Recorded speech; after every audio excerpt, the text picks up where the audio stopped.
Hi everyone, my name is Sui and welcome back to my channel. And today I'm bringing you a video about why I started investing, and I wanted to share with you also my biggest learning so far. Let's get started from way back when I first started my first job. So my first job was being a teacher, and I was part of this really cool school. Or actually I was part of two schools owned by the same group, and it was really cool because the whole school's emphasis was preparing the students for the future. What we really emphasized was growing the person, the individual, instead of growing them as just a student. So it's very wholesome, for lack of a better word right now. Very nurturing for the soul, being a teacher, part of those 4.5 years. I really loved it. It was challenging, but I had a good time. So why I'm bringing you back there and why my investing journey started there was because the school also places a very strong emphasis on being financially free and how to get there. Before the students graduate from high school at year 11 or Form 5, they go through what we call financial education for 3 days. They start off by getting introduced to Robert Kiyosaki and the cash flow board game. So if you don't know what that is, a game designed to really bring out the lessons of the rat race of life. We tend to get stuck in the rat race where it's really crazy. We just work all day in a job to get money, we get the money and then we expense it out, and then we rinse, repeat, recycle, do the same thing over and over again. What we tend to find in cash flow is that there are ways to generate passive income, and the big thing about the board game is really to generate positive cash flow, passive income, and there are ways to do it. And what we learn from the board game is that it's in terms of assets. So the asset classes are the big ones mainly: property, stocks, and businesses. So I was really excited because as a teacher, we were also really highly encouraged to attend those 3 days with the students, the graduating students.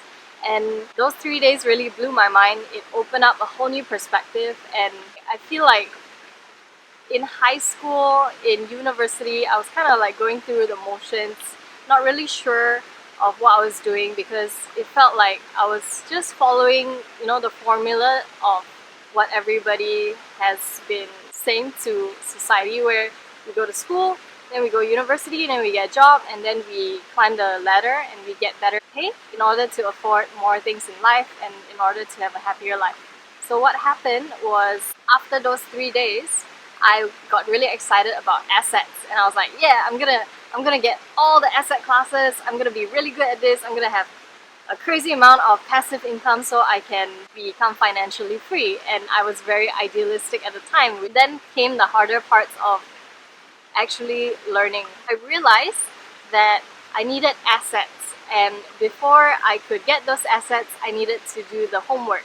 And I thought I was going to get started on property because property was the one Robert Kiyosaki was talking so much about.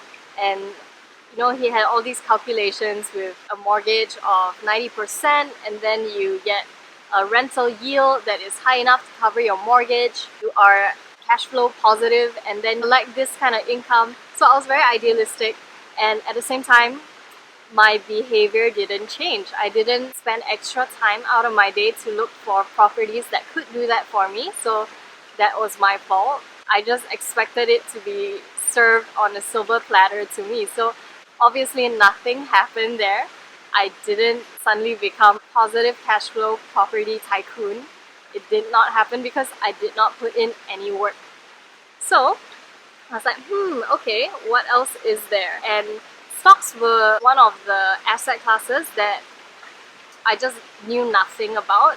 I knew they were about companies that were publicly listed on a stock exchange and you could become a shareholder, but I didn't know how to buy them. I didn't know how much to buy. I didn't know how to see if the company is actually worth buying, and I didn't know how to project what its value would be in the future. So as part of being in the school, they had a really strong community of teachers and the owners of the school who are big time advocates for investing. So a lot of my colleagues I started asking around like, oh, okay, so what do you do for investments? What asset classes do you like?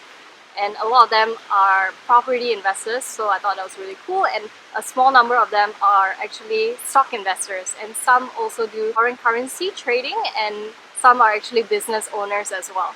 So you might be thinking, wow, this school is pretty impressive, because it really is. And the CEO actually mentioned to me when I first started working that in teaching, you're gonna see that you're gonna hit a pay ceiling at some point in this career, and that's all the money you're going to get in this career, because that is the nature of education. And unless you do something more, which is own a business, have more assets, investing in stocks, investing in property, then you might find that it is going to be not as comfortable for you in the long run once you start having a family, once you start wanting more things in life. So I was like, oh, okay. First day on the job, hadn't even started yet at that point in time. So I was like, okay, what can I do? And she was telling me how the school really encourages the teachers to do more than just teach, the owners of businesses to invest. And I was like, yeah, okay. So because they have that sort of environment, they were also generous in terms of their network. They allowed a lot of people to come in and to share, as long as their values were aligned with the school, to share about investment opportunities or courses for personal development that you could sign up because you were part of the school network. So I signed up for a couple of them, and one opportunity that came my way was with Equities Tracker.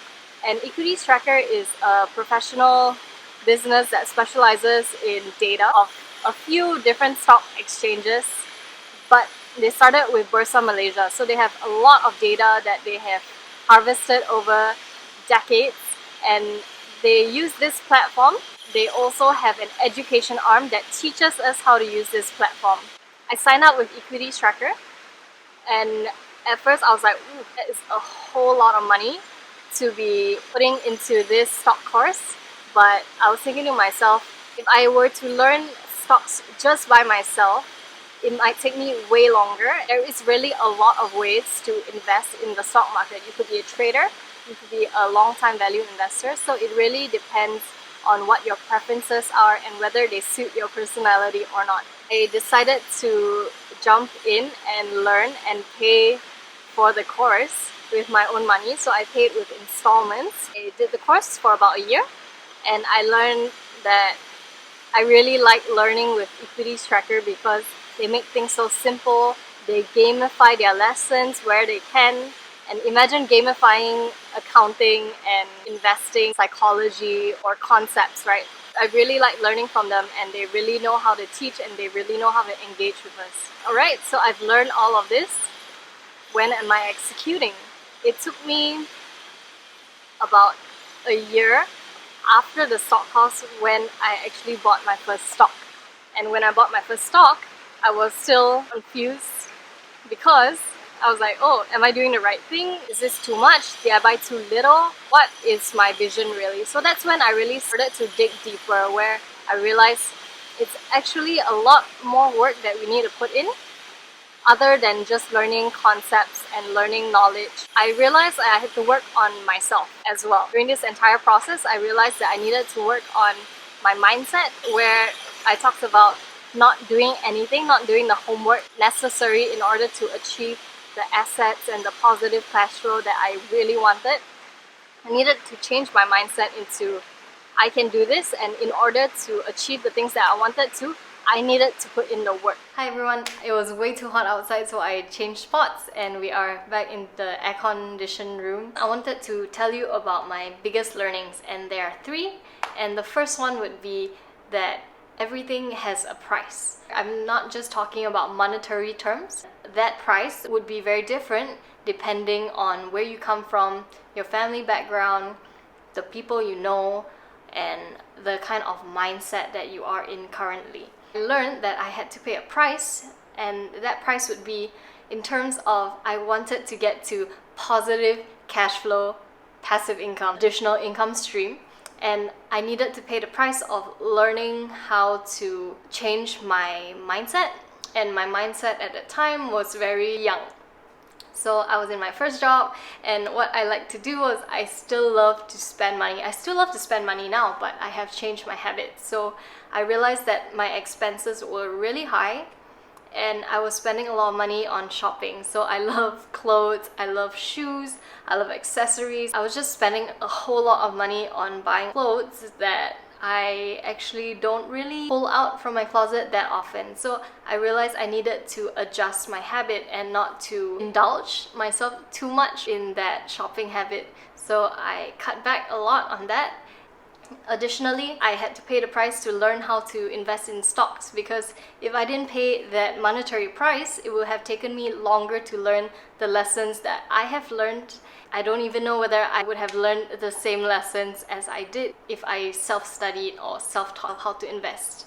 And I am okay with that, with paying an installment plan for this education segment of learning about investing. And I paid that price. The next price that I paid was actually because I signed up for the course, I wasn't able to enjoy a couple of series of Fridays, Saturdays, and Sundays in order to attend those courses. Or sometimes they were held during the holidays, because being a teacher, we don't get to take leave, and as a result, they had to be during the holidays. So I had to give up those days that I should have been lazing around. So actually, I'm glad I gave up those days. I'm glad I didn't laze around, and I'm glad that I took the initiative to use my time wisely during those vacation breaks. Only you know what's best for yourself and what's best for your money. So you are the one who's supposed to make that decision, and I learned that the hard way, because my first stock that I bought, I started to listen to my dad, and he's really knowledgeable. And then I realized, okay, the stock price is continuing to go up. I think I should start listening to myself and make the decision for myself now. That is lesson number 1. Pay the price to have the things that you have. Lesson number 2. There are going to be time lags. When you first decide that you want to learn about investing or an asset class, there is going to be a time lag where you realize that, hey, I want to have this outcome, I need to learn about it. It's going to take time. It's not going to be instantaneous. And I thought, okay, I'm going to get myself some assets. I thought within the next few months, I'll have myself an asset and I'll start enjoying that passive income. But it took me 3 years to start. And really what I learned about this time lag is the time lag really depends on us.